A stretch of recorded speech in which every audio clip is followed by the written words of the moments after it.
Bonjour et bienvenue dans ce nouvel épisode de Je bâtis ma maison. Alors aujourd'hui, on va parler de vos gros sous. J'ai beaucoup de sous pour vous. Et donc, je vous rencontre ici quelqu'un de très sympathique qui va nous expliquer le crédit réméré. Et c'est la personne de Seb. Bonjour Seb. Salut Jean-Luc, merci beaucoup pour l'invitation.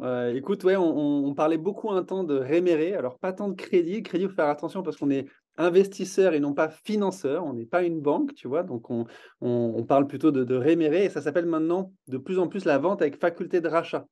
Et dans le cas, dans le sujet dont tu parles toi, hein, l'autoconstruction, ce qui est assez intéressant, c'est un peu comme ça qu'on est venu en parler, c'est comment est-ce que pour des personnes qui cherchent à financer des projets de construction, on peut réussir à trouver des alternatives au financement quand les banques disent non.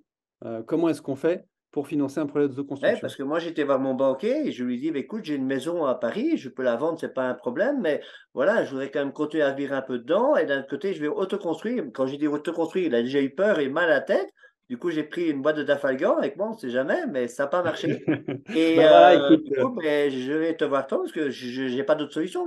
Alors, explique-moi un petit peu comment ça fonctionne. Ouais, bah, typiquement, dans ce cas-là, tu as un bien qui est situé n'importe où en France, sur lequel il y a peu ou plus de crédit. Nous, on vient acheter tout ou partie de ce bien-là.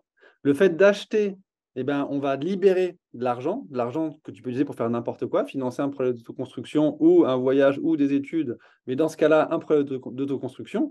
Et ensuite, quand tu auras fini de financer ton projet, donc on va avoir trois cas de figure. Je reviens juste un petit peu en avant. Trois cas de figure. Si on libère une partie de la valeur du bien, c'est ce qu'on va appeler une indivision, donc c'est des petits montants.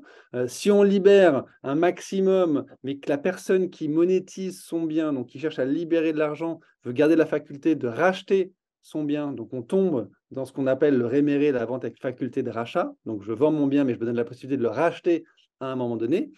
Et si on cherche juste une solution de transition, ce qu'on va appeler crédit relais, crédit pont, mais si la banque dit non, et ben dans ces cas-là, ce qu'on fait, c'est qu'on va libérer tout de suite une partie de la valeur du bien et le reste quand le bien sera vendu. Et bien évidemment, dans chacun des scénarios, indivision, vente avec faculté de rachat ou vente avec complément de prix, l'alternative crédit relais, le vendeur reste occupant de son bien immobilier. Il Et si conserve je ce qu'on appelle la prends, jouissance. si je prends un bien, on va dire aux alentours de 300 000 euros, et que il est estimé à 300 000 euros, mais qu'il vaut vraiment 300 000 euros, combien est-ce que je peux escompter avoir? Écoute, dans une approche vente à réméré ou vente avec complément de prix, hein, les deux derniers qu'on disait, disons, prenons vente avec complément de prix, qui est le crédit relais classique, et dans le cas où quelqu'un veut construire pour habiter, il va chercher cette alternative-là, excuse-moi. Donc, j'ai un bien qui vaut 300 000, j'ai besoin de monétiser une partie de la valeur de ce bien tout de suite pour financer mon projet de construction et aller m'y installer dans 18 ou 24 mois. Et ben dans ces cas-là, ce que nous, on va faire, c'est qu'on va libérer 60% de la valeur de ce bien-là, donc 180 000 euros. Sur ces 180 000 euros, on va, nous, prendre une rémunération. Donc, on va être rémunéré un peu comme un agent immobilier, donc disons entre 10 et 15 000 euros. Donc, on va enlever 15 000 euros sur les 180, donc il va rester 165 000 euros. Et on va, donc ça, c'est l'argent du coup qui est au vendeur. Tout de suite, il a vendu son bien, il a pris tout de suite 60% de la valeur, il nous a payé une commission, il lui reste 165. Et sur cet argent, on va lui demander de provisionner 2 ans de loyer. Donc, on va lui demander de le mettre de côté sur un compte. 2 ans de loyer sur une opération comme ça va être à peu près 15 000 euros par an. Donc, c'est un loyer majoré, hein, en fonction des différentes zones sur lesquelles les gens vont être situés. On va faire un loyer qui va être majoré. On va provisionner du coup 2 fois 15 000 par an, donc 30 000. Donc, on disait, il reste 165 000.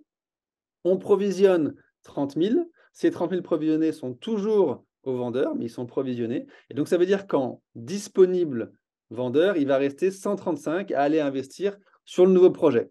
Et si, donc on a provisionné 2 ans en disant qu'il fallait 2 ans pour finir le projet, si le projet est fini avant, disons au bout d'un an, et que le vendeur a déménagé dans sa nouvelle maison, a vendu son ancienne maison, et ben dans ces cas-là, ce qu'on fait, c'est que le bien est vendu, disons, au même prix à 300 000 euros. Nous, on va récupérer nos 180 000 euros. On va donner les 120 000 euros restants au vendeur initial. Et comme on avait provisionné 2 ans de loyer, mais qu'il n'y en a qu'un seul qui a été vraiment consommé, eh ben on va reverser 1 an de loyer au propriétaire initial. Et je pense encore à autre chose, ça peut être génial dans le sens où je pourrais autoconstruire le premier œuvre de ma maison et j'ai prévu de faire une maison avec rez-de-chaussée et étage. Je ne fais pas pour l'instant l'étage, mais on habite de manière provisoire dans le rez-de-chaussée. On vend la maison et j'ai l'argent pour financer mon deuxième œuvre. Donc tout le monde est content et j'ai vraiment trouvé la solution de financement à ma construction. Ben ouais, et puis là, du coup, tu optimises un peu partout parce que tu as fait ton premier étage, tu peux vivre dedans si tu n'as pas forcément fini. Donc, tu as juste eu besoin de quelques mois dans Ouais, ta ancienne maison. Ouais, tout à fait, c'est exactement. génial. Ben écoute, moi je vais faire une seule chose, ben, c'est que les gens te contactent par la suite et si jamais ils sont intéressés, ben, ils mettent dans toute la vidéo, dans le commentaire, je suis intéressé. Et à ce moment-là, gentiment, ben, je transmettrai les coordonnées. Ouais, et puis si tu as des questions, n'hésite pas à me les envoyer, j'y répondrai avec plaisir.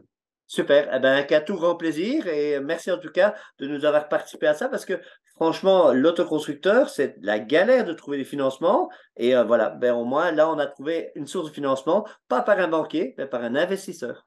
Ouais, écoute, c'est compliqué pour tout le monde, le financement de plus en plus, donc content de pouvoir apporter une solution qui aide. Super. Un tout grand merci. Bonne fin de Merci journée. beaucoup, Jean-Luc, à bientôt. Au revoir.